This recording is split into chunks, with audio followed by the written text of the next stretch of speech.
Sean bienvenidos a este su espacio expositivo con Tulio Reyes Miranda. En esta ocasión, haciendo entrega de la lección número 6 de nuestro estudio de escuela sabática sobre el estudio del libro de Marcos, donde en esta ocasión este servidor solo se centrará en el capítulo 7.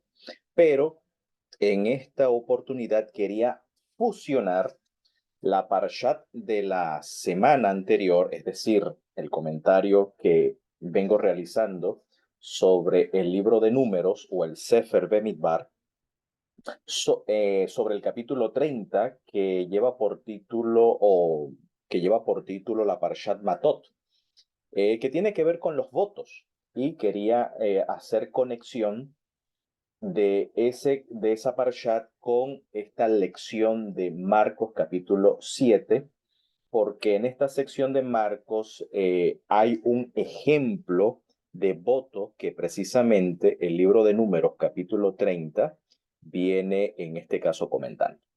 Así que para iniciar esta lección que lleva por título De adentro hacia afuera, vamos entonces a iniciar con números y vamos a conectar esta parte de números con Marcos capítulo 7, con el tema de con el tema del lavamiento de las manos y el mandamiento de honrar a padre y madre. Muy bien, vamos entonces a dar inicio a este comentario. Vamos a centrarnos allí en el capítulo 30, verso o pasuk número 2 del libro de Números o el Sefer Bemidbar, que inicia de la siguiente manera: Daver Moshe el Roshe Hamatot Lifnei Israel. Esto traduce en castellano lo siguiente: habló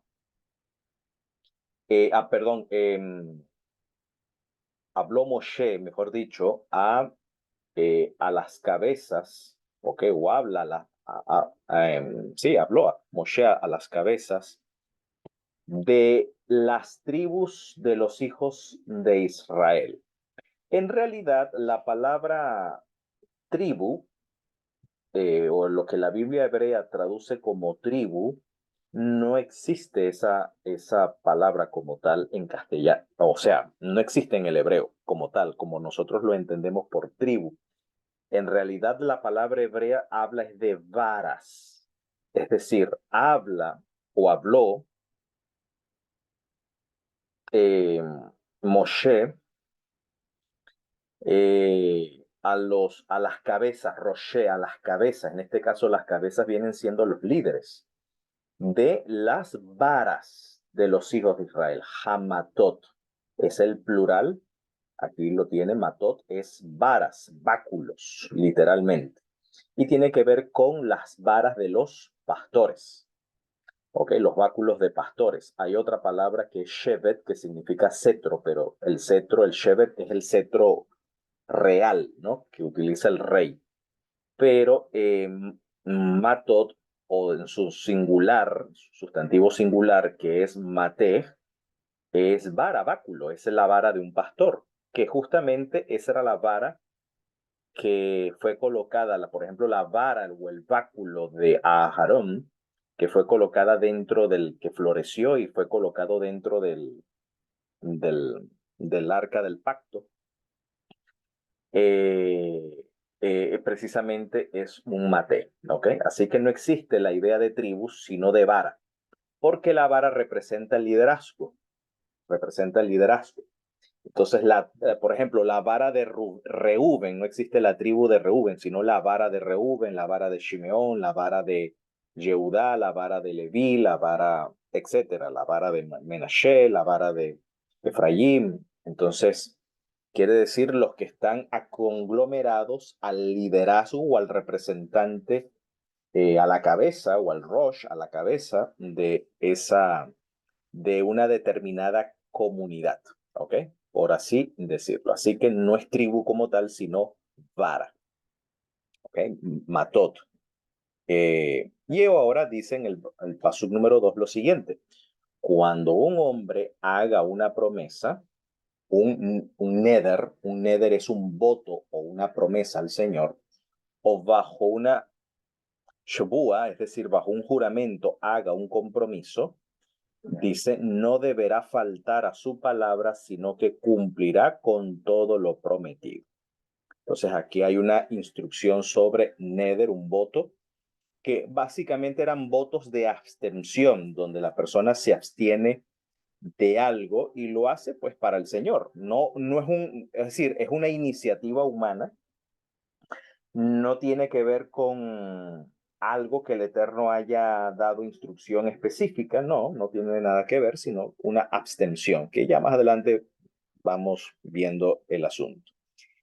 Por ejemplo, un neder, un voto, es lo que menciona el Naví Yermiyá, en este caso el profeta Jeremías, en el capítulo 35, hablando de los votos de los recabitas. Es un neder, es un ejemplo de un voto. Dice, ve a la casa de los recabitas, una familia, ¿no? Invítalos para que vengan a una de las salas del templo del Señor y ofréceles vino. Y exactamente, pues según el relato, Jeremías hizo eso, invitó a los recabitas y les ofreció vino, y ellos, los recabitas, respondieron, nosotros no bebemos vino, porque Jonadab, hijo de Recab y antepasado nuestro, nos ordenó lo siguiente, nunca beban vino, ni ustedes ni sus descendientes. Es decir, esto fue un voto que los recabitas hicieron. En este caso fue un voto instituido por Jonadab, el antepasado de los recabitas. Dice, tampoco edifiquen casas, porque ellos eran pastores, ¿ok? Eran pastores, tampoco edifiquen casas, ni siembren semillas, ni planten viñedos, ni posean ninguna de estas cosas. Habiten siempre en tiendas. Los que habitan en tiendas son pastores de campaña para que vivan mucho tiempo en esta tierra donde ahora son extranjeros. Obviamente está hablando del sitio de Babilonia y por eso la instrucción de, en este caso, de Jonadab. Entonces dice aquí los hijos de Jonadab, nosotros obedecemos todo lo que nos ordenó Jonadab, hijo de Recab. Es decir, fue un juramento donde ellos se comprometen en este voto de no beber vino. Así que nunca bebemos vino, tampoco lo hacen nuestras mujeres ni nuestros hijos. No edificamos casas para habitarla, no poseemos viñedos ni campos sembrados. Vivimos en tiendas de campaña y solo obedecemos todo lo que nos ordenó Jonadab, nuestro antepasado. Esto es un ejemplo de un neder, es un ejemplo de un voto, ¿ok? Que aquí la Torá está mencionando. Ahora, pero esta sección habla del voto cuando la hace una mujer que está bajo la cobertura del padre, es decir, una soltera, una damisela, una doncella, una joven o una mujer casada, ¿no? Cuando hace votos que se hacen en estos casos, bueno, dice, cuando una joven que todavía vive en casa de su padre, noten, eh, haga una promesa al Señor y se compromete en algo, si su padre se entera de su promesa y de su compromiso, pero no le dice nada, entonces ella estará obligada a cumplir con todas sus promesas y compromisos. Pero si su padre se entera y no lo aprueba, todas las promesas y compromisos que la joven haya hecho quedarán anulados y el Señor la absolverá porque fue el padre quien lo desaprobó. En esta instrucción de la Torah vemos que el hombre tiene cobertura, en este caso el padre tiene cobertura sobre la hija, ¿ok? Y por lo tanto, si su padre desaprueba algún voto, obviamente no es una desaprobación, digamos, caprichosa de parte del padre, sino que no es conforme a la Torah, no es conforme a la justicia de la Torah, pues el padre tiene la autoridad de desaprobar tal o de disolver tal voto o compromiso. Lo mismo en caso de casados. Dice, cuando una mujer casada haga una promesa bajo juramento, se comprometa en algo, si su esposo se entera, pero se queda callado y no lo desaprueba, entonces ella estará obligada a cumplir todas sus promesas y compromisos. Pero si su esposo se entera y los anula, noten ahora, porque aquí el esposo es la cabeza de la mujer, ¿ok? entonces ninguna de las promesas o compromisos que haya hecho serán obligatorios, pues su esposo los anuló. El Señor la absolverá. Dice luego, el esposo tiene la autoridad. Así dice el texto, el esposo tiene la autoridad de confirmar o de anular cualquier promesa o juramento de abstinencia que haya hecho. Entonces aquí está hablando de votos de abstinencia. Por ejemplo, la mujer puede decir, bueno, yo me hago una promesa de no tener intimidad con mi esposo durante un mes porque me voy a dedicar a la tefilá, me voy a dedicar a la oración y al ayuno. Entonces, ella no tiene autoridad para ese tipo de votos, a menos que el esposo consienta en tal voto, pero si el esposo no está de acuerdo, pues ella debe sujetarse, en este caso, al esposo. Esto es lo que más o menos la Torá está hablando. Está hablando de votos de abstinencia, donde la persona se abstiene, se priva de algo para el Señor, ¿ok? Entonces, en estos casos, el hombre tiene la autoridad de aprobar o desaprobar, en este caso, o atar o desatar, en este caso, este tipo de votos. Ahora bien, ¿qué tiene que ver esto con la lección de esta semana? Ya vamos a mencionar, fíjense.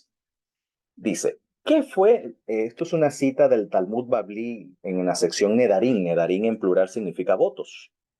En el capítulo 38, folio A del Talmud Babli, Talmud babilónico, es decir, Talmud elaborado en Babilonia por rabinos que vivían en Babilonia, en la diáspora, dice, ¿qué fue lo que indujo a la Torá a enfatizar aquí que habló primero a los líderes? Porque al inicio del capítulo dice, habló Moshe a los, o habla Moshe a los. Daber en realidad es habla, ¿no? Habla a los, eh, a los jefes o a las cabezas de las varas de los hijos de Israel. Entonces, ¿qué fue lo que indujo a la Torah a enfatizar aquí que habla primero a los roshei, es decir, a las cabezas? Esto se hizo para enseñar que prohibir votos o permitirlos debe ser realizada por un individuo experto en las leyes pertinentes. Es decir, quien tiene la autoridad para permitir o anular los votos tiene que ser un experto en la Torah. No debe ser un neófito en Torah, es un experto en Torah. En este caso, el esposo que anula o que permite, eso ya lo convierte automáticamente en un experto en Torah. O el padre en frente a su hija lo hace un experto en Torah. Es decir, los que anulan o permiten los votos, como dice aquí el Talmud, sugiere, son individuos o deben ser llevados a cabo por individuos que son expertos en las leyes pertinentes, es decir, de conocer cómo aplicar la Torah en cada caso y en cada situación en lo que respecta a este tipo de votos. Pero luego también dice, si no hay un individuo experto en la ley en cuestión, entonces la persona que hizo el voto podrá anularlo por medio de individuos comunes, en caso de que no haya alguien experto. Esto de permitir o prohibir en hebreo se dice azar vegetir. Azar literalmente significa atar y vegetir es lo que significa desatar. Justamente el lenguaje que aparece en el Evangelio cuando el maestro Yeshua le da autoridad a Kefas, a sus discípulos, de decir todo lo que ates en la tierra será atado en los cielos y lo que desates en la tierra será atado o desatado en los cielos. El contexto tiene que ver con prohibir o permitir. Ese es el lenguaje técnico judío, que quien hace eso, quien ata o quien desata, es porque es un experto en Torah. Es un juez, vamos a decirlo así. Es un juez, es un experto en Torah. No lo hace cualquiera en este caso. Aunque aquí dice también que en caso de que no exista alguien experto, pues un individuo común puede llevarlo a cabo. Entonces, en este caso estamos hablando de la autoridad de un líder de prohibir o permitir, en este contexto, votos o también de prohibir o permitir ciertas leyes o ciertas costumbres dentro de la comunidad. De allí entonces, y aquí sí voy a hacer el enlace con el capítulo 7 de Marcos, que esta autoridad de prohibir y permitir la tenían los líderes de Israel, los jueces de Israel, incluso los sacerdotes. Por ejemplo, en el libro de Deuteronomio, en el Sefer de Barim, en el capítulo 17, 8 al 13, el Eterno le da un certificado de autoridad, por así decirlo, la Torá le da un certificado de autoridad a los jefes de Israel para permitir y para prohibir. Por ejemplo, dice allí la Torá: si te enfrentas a casos demasiado difíciles de juzgar, tales como homicidios, pleitos, violencia y otros litigios que surjan en las ciudades, ¿ok? Entre esos incluye los votos, por supuesto. Puede haber un litigio por tema de un voto, ¿ok? Dice: irás al lugar que el Señor tu Dios elija y te presentarás ante los Kohanim Leviim, es decir, los sacerdotes levitas. O sea, los sacerdotes levitas eran los expertos de la Torá. Y ante el shofet, ante el juez en que esté en funciones.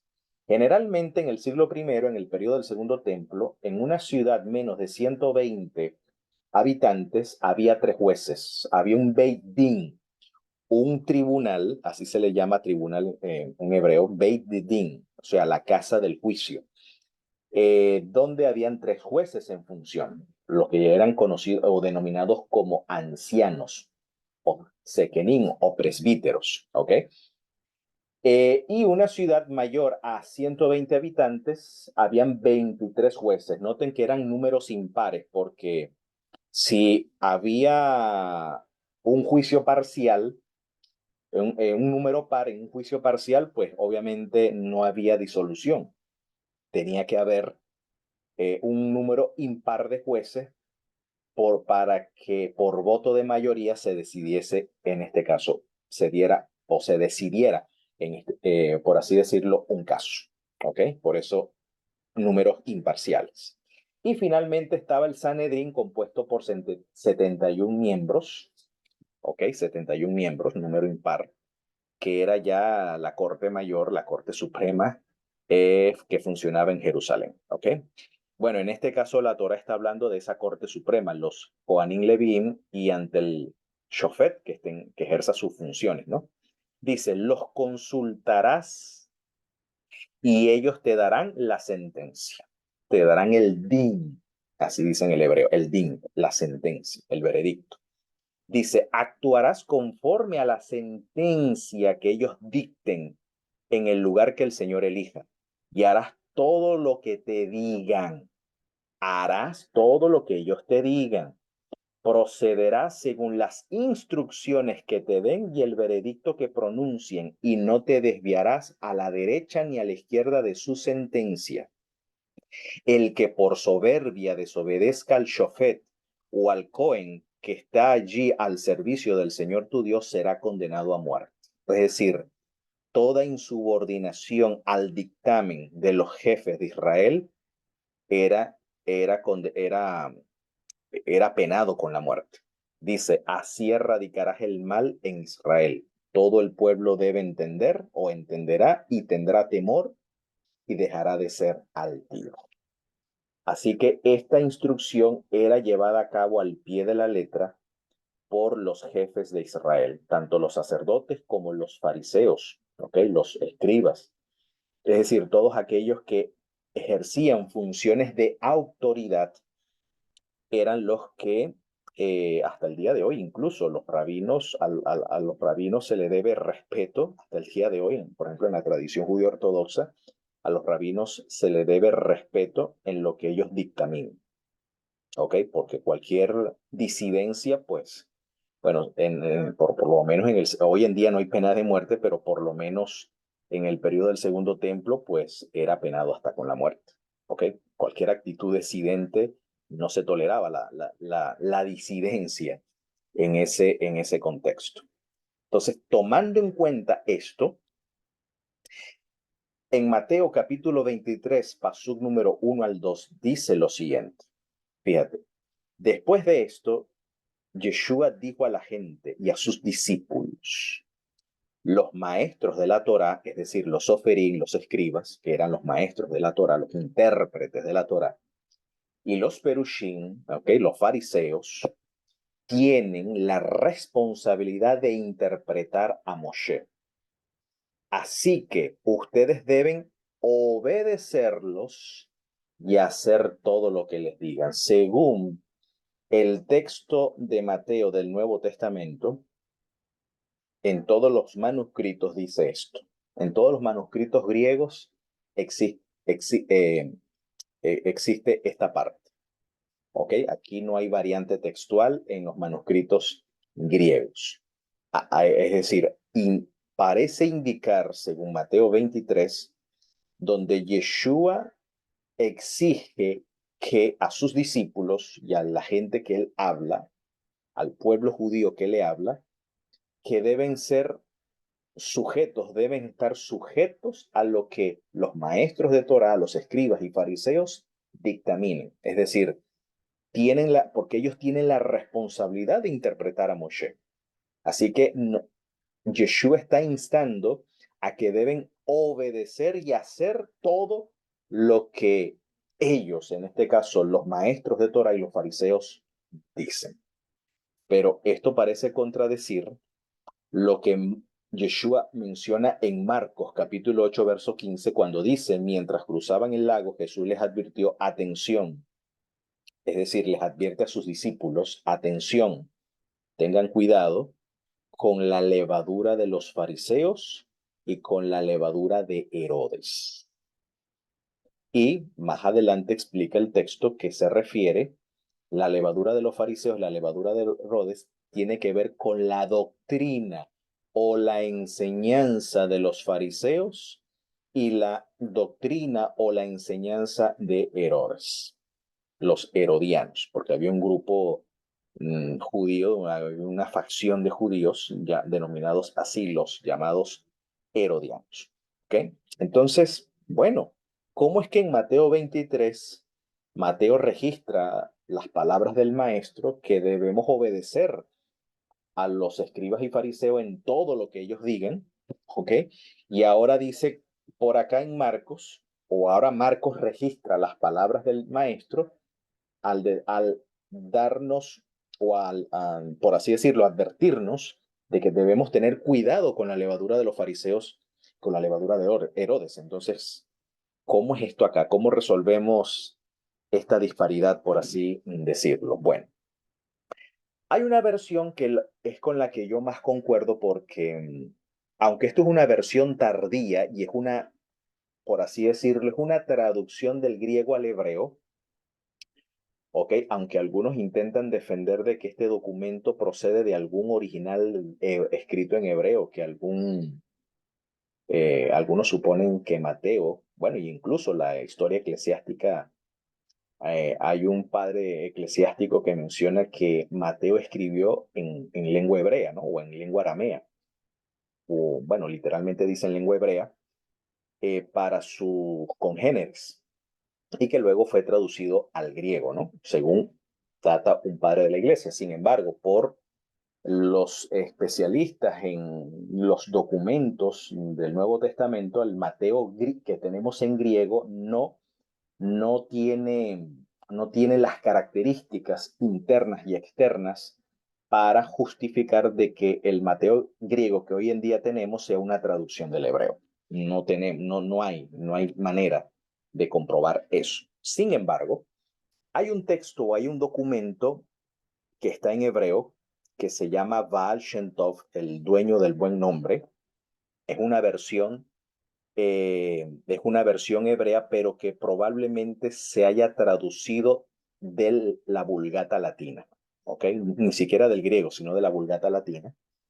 Y pues se hizo una adaptación o se elaboró una versión en hebreo, pero creo, a mi parecer, en lo que he podido estudiar el capítulo, hace más sentido con todo el contexto. Y dice de la siguiente manera, refiriéndose a Mateo 23, 1 al 2, cuando dice, los fariseos y sabios, es decir, los perushim y los hajamim, se sientan en la silla de Moshe.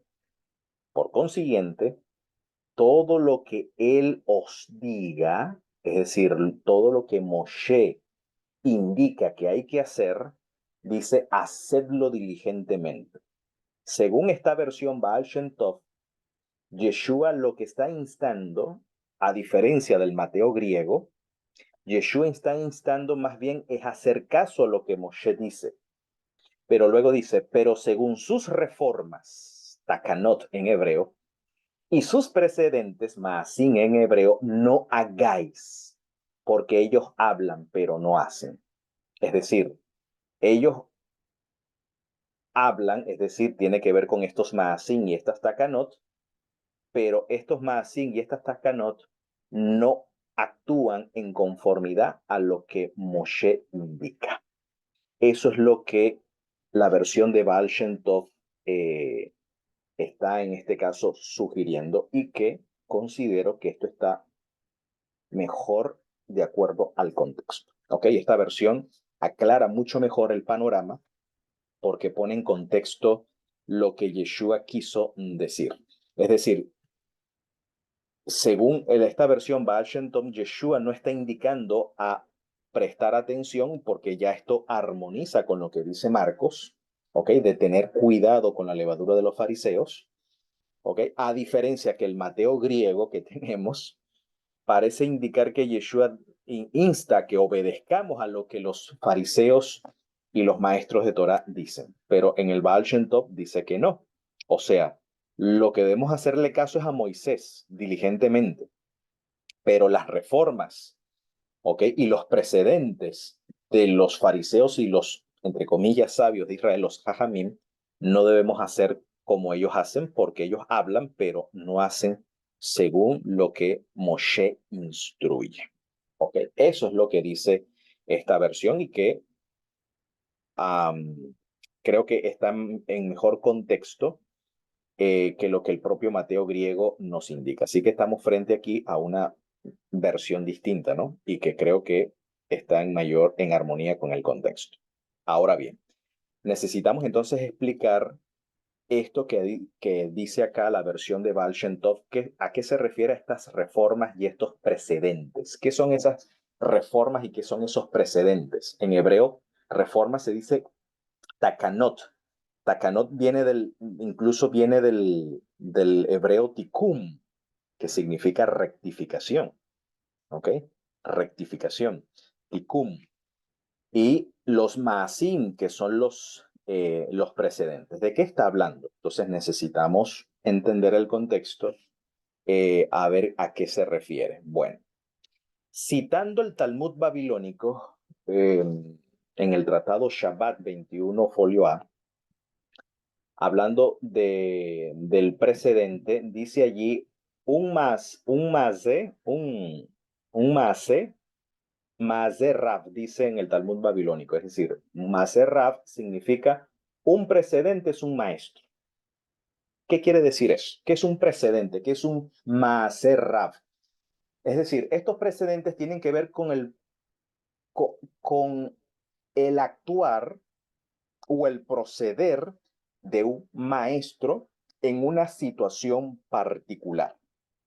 ¿Ok? A eso es lo que se llama precedente. Por ejemplo, en el mismo contexto del Talmud, dice allí en el tratado de Shabbat, en el Talmud babilónico, el tratado de Shabbat 122a, dice lo siguiente: un maase en que un precedente, ok, un maase es un precedente, en que Rabán Gamaliel y los ancianos, dice, estaban viajando en un barco cuando un gentil construyó una rampa para que descendieran. Y Rabán Gamaliel y los ancianos descendieron por ella. El contexto está hablando de que un gentil hizo una rampa, pero la rampa la hizo el gentil un día de Shabbat. Y en la lógica farisea, en el razonamiento fariseo, los fariseos se preguntan si se puede bajar por esa rampa o se puede usar esa rampa por el simple hecho de que un gentil lo hizo en día de Shabbat, cuando un día de Shabbat no se construye, no se realiza construcción. Entonces, la respuesta que da, según el contexto del Talmud, el contexto que da Rabán Gamaliel es que sí se puede utilizar esa rampa, ¿ok? Ya que el gentil no la construyó específicamente para ellos, sino que lo hizo pensando en, digamos, en pasajeros, digamos, generalizados, es decir, no exclusivamente para judíos, sino para cualquier pasajero que hiciera uso del barco. Y por ello, entonces, está permitido utilizar esa rampa, aunque un gentil la haya construido en Shabbat. Eso es en la lógica y el razonamiento fariseo. Bueno, eso es un precedente.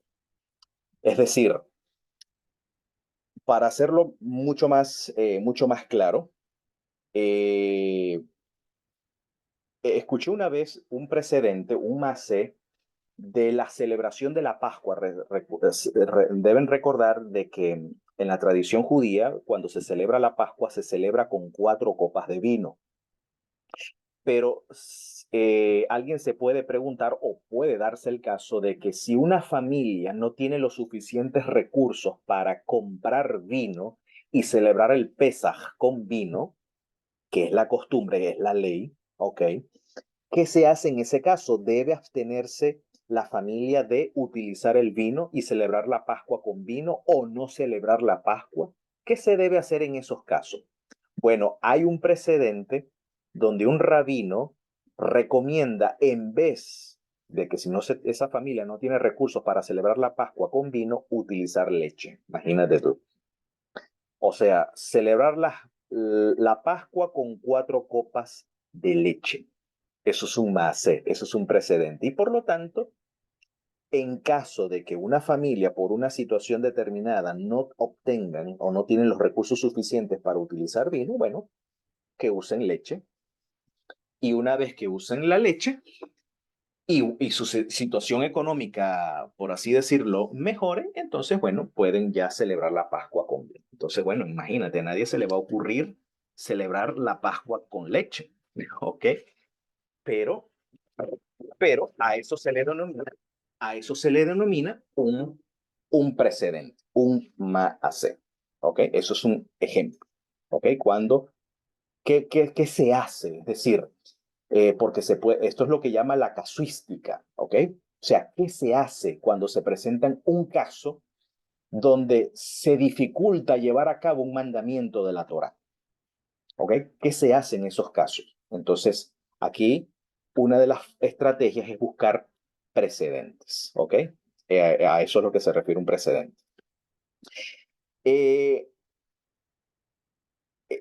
Otro asunto que debemos entender también en el contexto del siglo I, eh, los fariseos tienen el concepto de una duple Torah, ¿ok? Es decir, de una Torah escrita y una Torah oral.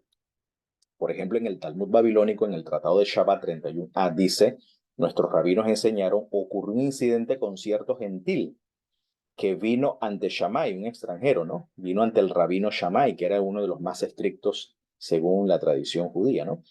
Y él les dijo, ¿cuántas Torah tienes? Esa es la pregunta que le hace el extranjero, ¿no? A Shammai. Y Shammai contestó, tenemos dos. La Torah escrita, que es el Pentateuco, lo que tenemos nosotros en la Biblia, Génesis, Éxodo, Levíticos, Número y Deuteronomio.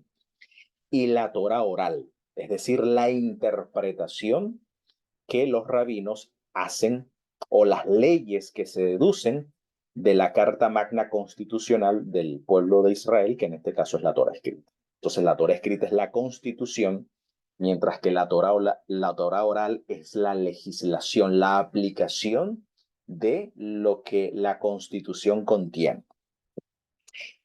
Por otro lado, había una máxima rabínica que dice Minhaj Israel Torahi. Eso literalmente significa una costumbre de Israel es considerado una Torah. Y aquí surge entonces entre estas costumbres el famoso lavado de las manos. A estas costumbres que se hacen ley, a eso es lo que se llama takanot. ¿Ok? Esos son las takanot. Ya explicamos Maaseh. Maaseh es un precedente. Buscamos el precedente de un maestro. ¿Ok? Si se presenta una situación donde se dificulta llevar a cabo el precepto de la Torah, entonces se busca un precedente de una situación similar o semejante de algún maestro que haya efectuado en relación a ese precepto o a una circunstancia similar. Eso es un maaseh. Ahora, un takanot es que una costumbre en Israel se hace ley. ¿Ok? Se hace ley, llega a ser ley. A esa costumbre que se hace ley se le llama mitzvot de Rebanán, porque hay dos tipos de mitzvot en la tradición judía. Están los mitzvot de Doraita, que son los mandamientos que están escritos en la Torá, los mandamientos bíblicos como tal, ¿ok? Eso se le llama mitzvot de Doraita en el lenguaje rabínico. Y están los mitzvot de Rabanán, es decir, los mandamientos instituidos por los maestros o por los rabinos. El clásico ejemplo de una takaná, precisamente de una reforma, de una costumbre que se ha hecho ley en Israel, es el famoso lavado de manos, promulgada por los rabinos en el periodo intertestamentario, es decir, por los fariseos en este caso, que algunos de estos fariseos ejercieron funciones de sekenim, de ancianos, ¿okay? Miembros del Sanedrín.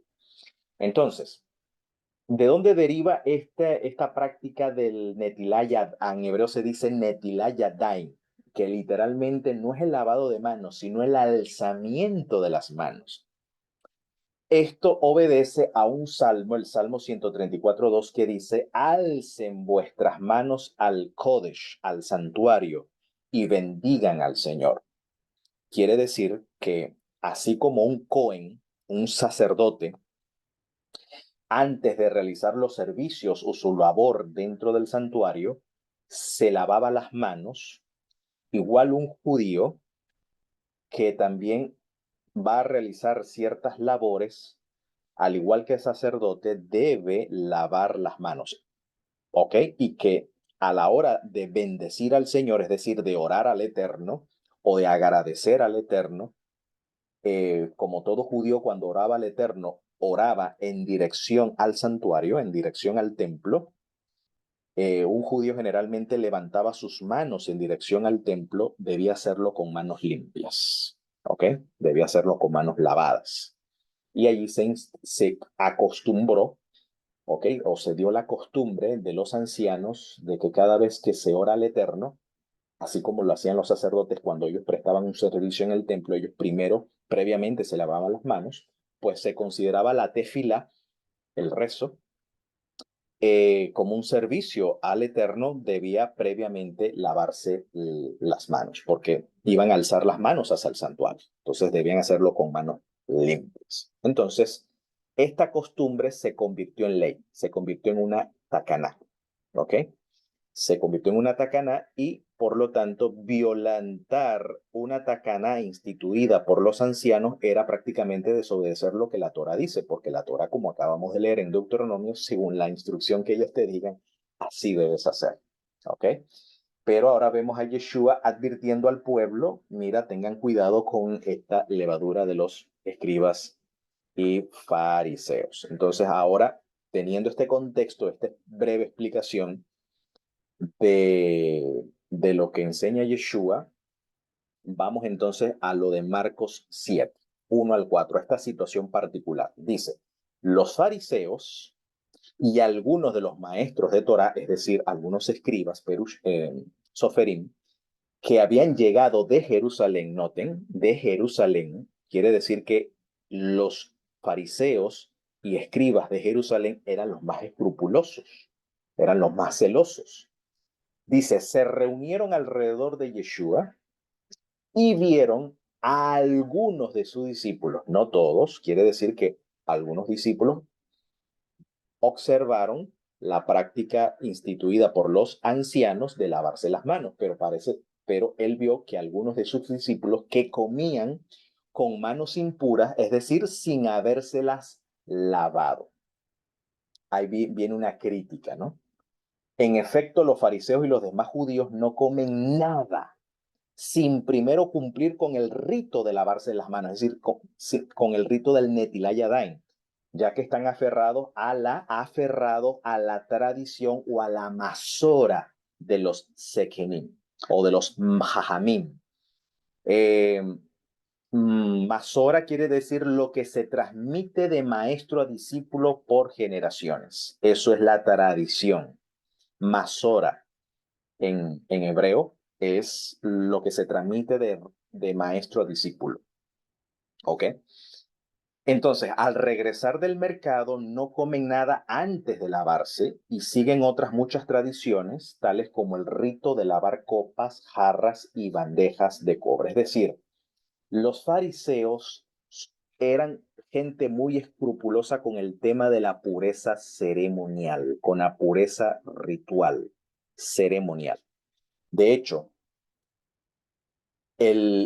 no está hablando de lavarse las manos cuando que uno lo hace acá en Occidente por higiene. No, no estamos hablando de higiene. No lavarse las manos con manos sucias, no está hablando de ese contexto, sino la práctica ritual como tal del Netilat Yadayim, que esto es un protocolo diferente al lavado de manos que uno se hace para higiene. No, esto es un ritual, es un ceremonial como tal. Esto es una Torá, vamos a decirlo así. Es una Torá oral, una Torá instituida en este caso, por los fariseos, ¿ok? Por los jajamín de Israel. Entonces, dicho sea de paso, habían varias causas por las cuales un judío debía llevar a cabo el Netilat Yadayim, no solamente antes de comer, sino incluso si tú te rascas la cabeza, debes hacer el Netilat Yadayim. La persona que recién se levanta de la cama en el amanecer, inmediatamente debe hacer Netilat Yadayim. Si la persona hace necesidades fisiológicas, debe hacer el Netilat Yadayim.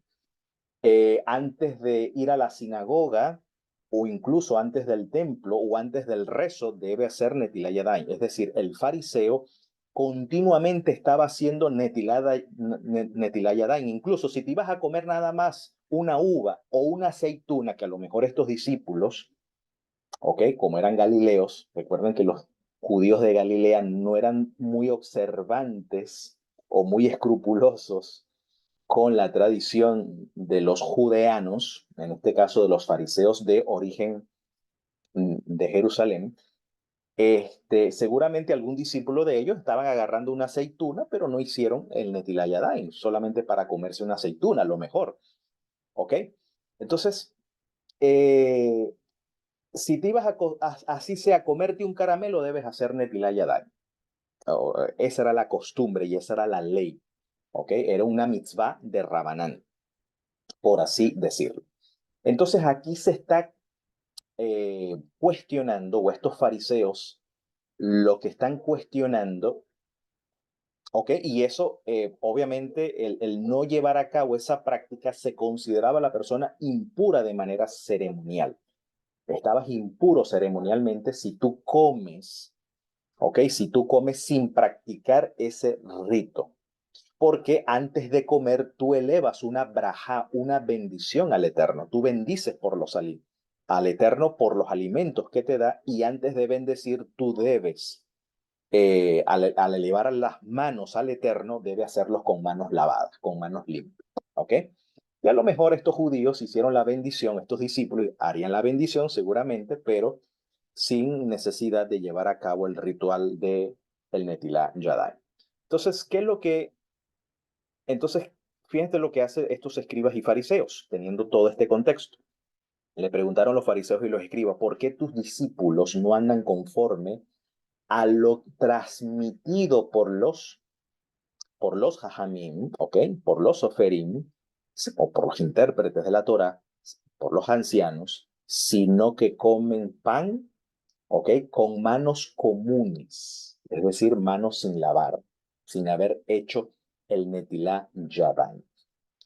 Entonces, Yeshua les hace a esta gente escrupulosa de la pureza ceremonial, por otro lado, por su tradición, estaban violando la pureza ética, que era mucho más importante, ¿ok? Y que era el punto neurálgico de la fe hebrea. No tanto el ceremonial, sino lo ético. Y aquí Yeshua le hace también una crítica. Entonces, estos escribas y fariseos estaban criticando o juzgando a Yeshua, por ende, de manera indirecta, y a sus discípulos, porque no se sometían a un mandamiento aprendido de hombres, ¿ok? Por una institución de los ancianos. Claro que en la lógica farisea, desobedecer a los rabinos es desobedecer al Eterno, porque la Torah dice, según la instrucción que te diga, así deben hacer, no se debe desacatar eso, ¿no?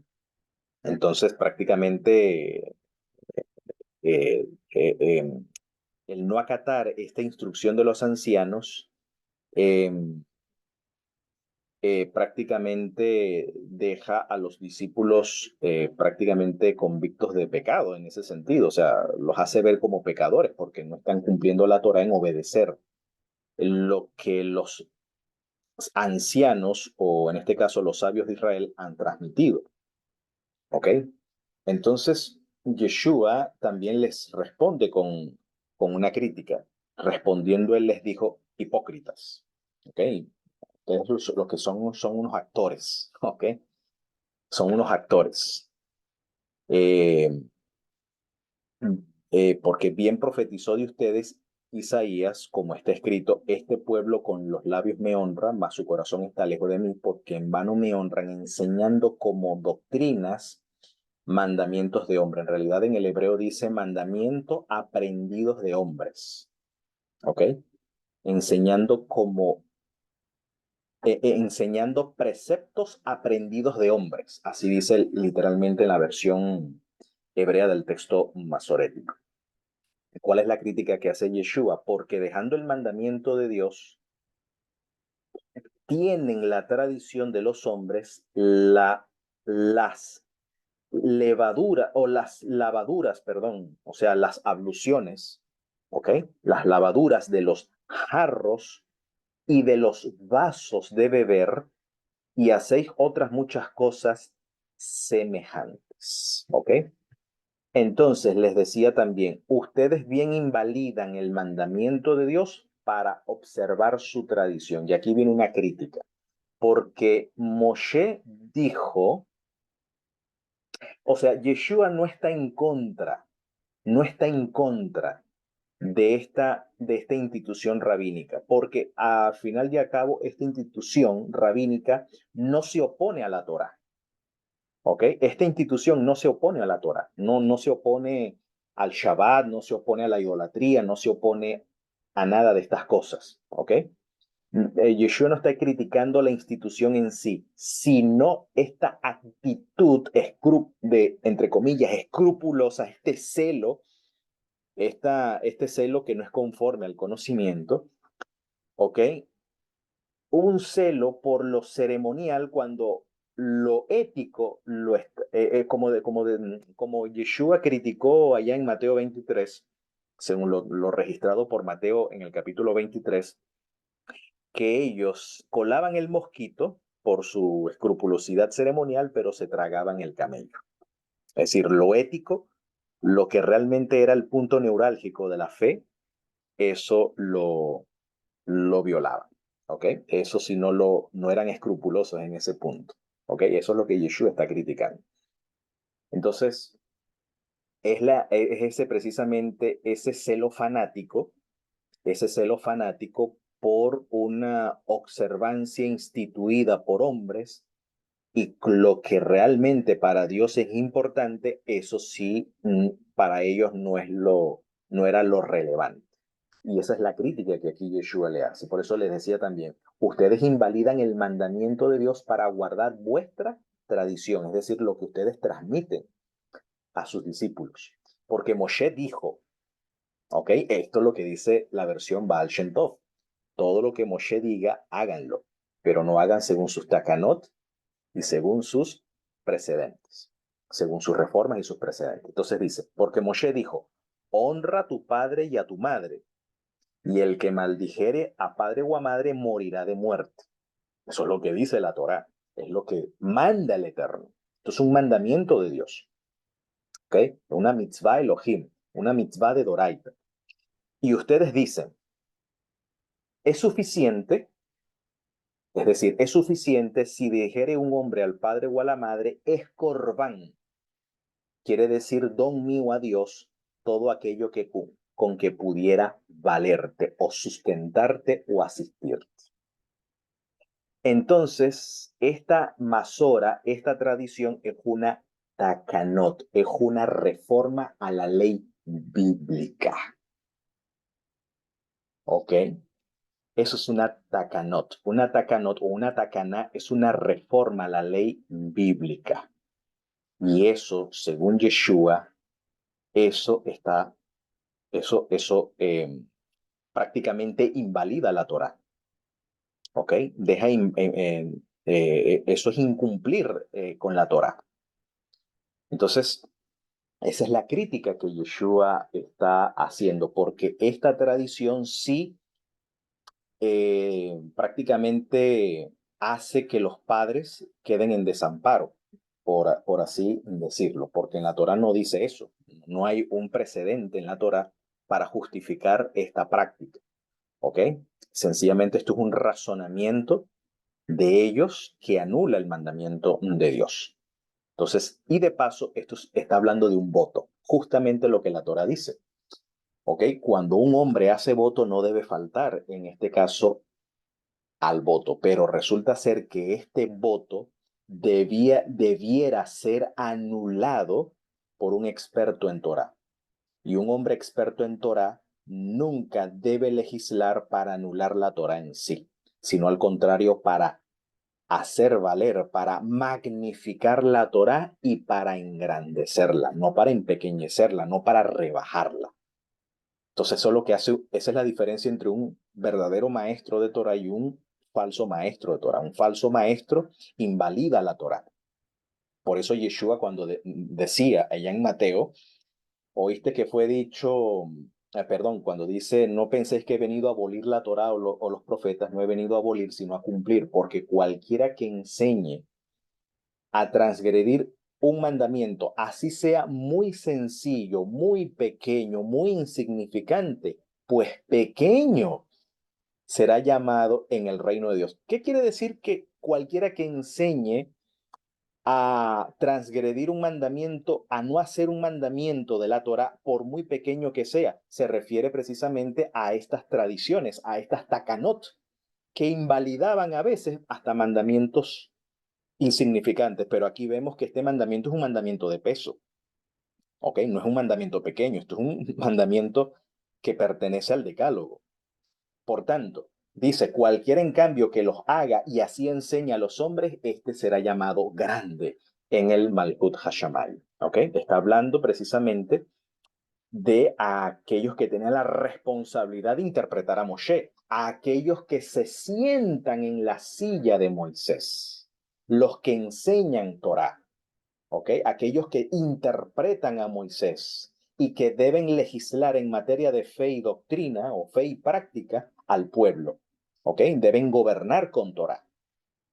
Entonces, eh, entonces había una takana en aquel tiempo, en los tiempos de Yeshua, donde había una forma de invalidar el mandamiento siguiendo esta tradición o esta enseñanza aprendida o esta mitzvah aprendido de hombres. Y es que con un voto, un hombre, como la Torah dice que el hombre que hace voto no debe faltar a su palabra, pues hay una forma de anular o reformar el mandamiento. En realidad ellos lo que intentaban era reformar el mandamiento era que con basta decir, mira, aquello con que puedo asistir a mi padre y a mi madre, bueno, con ello, con ese capital yo invierto en un corbán. Un corbán es un sacrificio, un holocausto que los mismos Kohanim, porque ellos tenían un negocio redondo ahí en el templo, donde vendían animales sumamente caros, a lo mejor animales bien cuidados, animales kosher, animales bien cuidados y digamos, adecuados para llevar a cabo un sacrificio al Eterno. Y pues había que invertir mucho dinero en ciertos sacrificios de alta gama, por así decirlo. Entonces, a lo mejor tenían allí alguna promesa de indulgencia para aquellos que adquirían este tipo de korbanot o este tipo de sacrificios caros, ¿ok? Habían seguramente algún tipo de indulgencia y de esa manera se justificaba a ellos, claro, un negocio redondo para ellos, pero de esa manera se justificaba el no poder cumplir con la mitzvah de sustentar a padre y madre. Aquí honrar a padre y madre tiene que ver con sustentarlos en su vejez, ¿ok? Porque bueno, en aquella época no había pensión, ni había jubilación, ni nada por el estilo. Entonces era el deber de los hijos velar por el sustento de sus padres cuando ya no tenían fuerzas para sostenerse a sí mismos. Entonces, eh, esta práctica o este voto que debía ser anulado por un experto de Torah porque este voto contradecía el mandamiento, y esa es la crítica de Yeshua, eh, este voto no fue prohibido, sino que fue permitido porque obviamente obedecía a los intereses de los jefes del pueblo. ¿Ok? Se resaltaba en este caso una tradición humana, un mandamiento aprendido de hombres. Y de esa manera, como dice aquí, invalidaban la palabra de Dios con su tradición que dijiste y muchas cosas hacen semejantes a esta. Entonces, luego entonces Yeshua aclara que no es lo que entra en el hombre lo que contamina al hombre. Aquí el contexto está hablando, lo que entra en el hombre está hablando en un contexto, la comida que te comes sin hacer el rito del Netilat Yadayim. Eso no te hace impuro, sino lo que al contrario, lo que sale del hombre, eso sí es lo que contamina al hombre. Está hablando de lo ético, ¿ok? De la pureza ética. Eso sí es lo que contamina al hombre. ¿Ok? Y de esa manera, entonces, de manera concluyente, Marcos dice, de esta manera, pues Yeshua enseñó haciendo limpio todos los alimentos. Está hablando en contexto de que no te impurifica ceremonialmente el comer los alimentos sin el lavamiento, sin el rito de lavamiento de las manos. Recuerden que el Netilat Yadayim pues tenía que hacerse con un jarro específico, tenía que tomarse de forma específica, tomarse de la mano derecha el jarro, lavarse la mano, la muñeca hasta el codo, ¿ok? Y luego viceversa, y repetir eso varias veces, es decir, un protocolo estricto de lavamiento, ¿ok? Pronunciar la bendición con las manos alzadas y con las manos sin secar, en fin, era todo un protocolo. Entonces, mira, eso no te hace puro, es lo que Yeshua está enseñando. O sea, la práctica de un mero ritual no te hace puro, ¿ok? No te hace puro. Y por ende, lo que realmente contamina al hombre es lo que sale del corazón del hombre. ¿A qué está haciendo referencia? Mira, en el Talmud dice, hay un tratado, en el tratado Shabbat 105, dice que el hombre tiene varios tipos de ídolos. Hay ídolos exteriores, que es lo que prohíbe precisamente el decálogo, el no te harás imagen de ninguna semejanza de lo que está arriba en el... Bueno, esos son ídolos exteriores. Pero hay ídolos que se encuentran en el interior del hombre. Y dice la pregunta del Talmud, ¿cuál es el ídolo que se encuentra en el interior del hombre? Y dice acá sus malos deseos o sus malos instintos. Por eso que Pablo asocia la avaricia, la fornicación, ¿ok?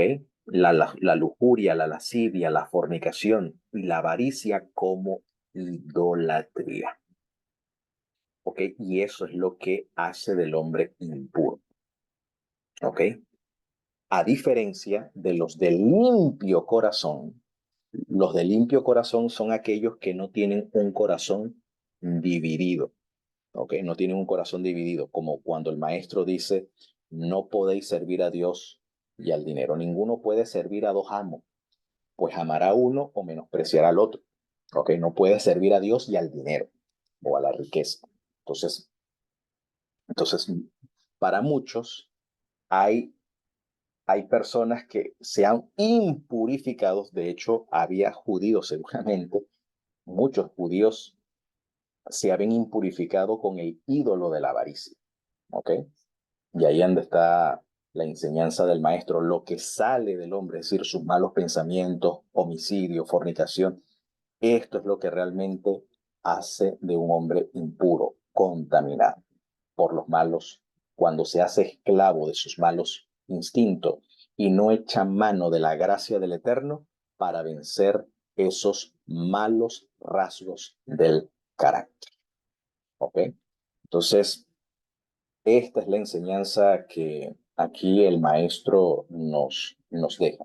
Por eso el apóstol Pedro diría, es menester obedecer a Dios antes que a los hombres. O sea, Yeshua no se opuso a aquellos votos que la Torá permite, aquellos votos de abstinencia, siempre y cuando estos votos no vayan en contradicción o invaliden un mandamiento específico de la Torah. Otro ejemplo de una tacaná que ahora se me viene a la memoria es el prosbul.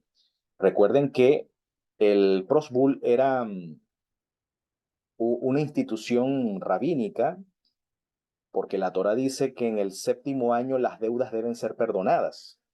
Pero el prosbul era un contrato donde las personas que no pudieron antes del año séptimo pagar sus deudas se comprometían a pagar sus deudas después del año séptimo. Esa tacaná, esa reforma invalidaba el mandamiento. ¿Ok? Eso es otro ejemplo. Y existe hasta el día de hoy el prosbul. ¿Ok? Eso es una tacaná. O sea, es un precepto rabínico que reforma una ley bíblica. Eso anula el mandamiento. Eso es otro ejemplo. Entonces, hay que tener cuidado, obviamente, y esto más tiene que ver en el contexto judío, porque en la práctica rabínica había estas takanot y estos maase, y eso es lo que Yeshua precisamente está advirtiendo. Entonces, la gran enseñanza acá es que Yeshua no vino a anular la Torá ni los profetas, sino que vino a magnificar y a hacer grande la Torá. Vino a magnificarla y a engrandecerla. Como dice el salmista, tu justicia es justicia eterna y tu Torá es la verdad. Tu instrucción es emet, es inmutable. No puede esta variar, no puede esta cambiar. Y quiera el Eterno, pues, que nos dé ese corazón, como dice el salmista, tiempo es de actuar, oh Señor, porque han invalidado tu Torá. Que podamos hacer resaltar siempre la palabra del Eterno ante las tradiciones humanas, porque obviamente vivimos en tiempos adversos en que hacemos bien estar atentos a la palabra del Eterno como la palabra profética más segura, en la cual hacemos bien estar atentos como una antorcha que alumbra en lugar oscuro, hasta que el lucero de la mañana aparezca en nuestros corazones y nuestro Mesías Yeshua aparezca en las nubes de los cielos, pronto y en nuestros días, y para ello digamos amén.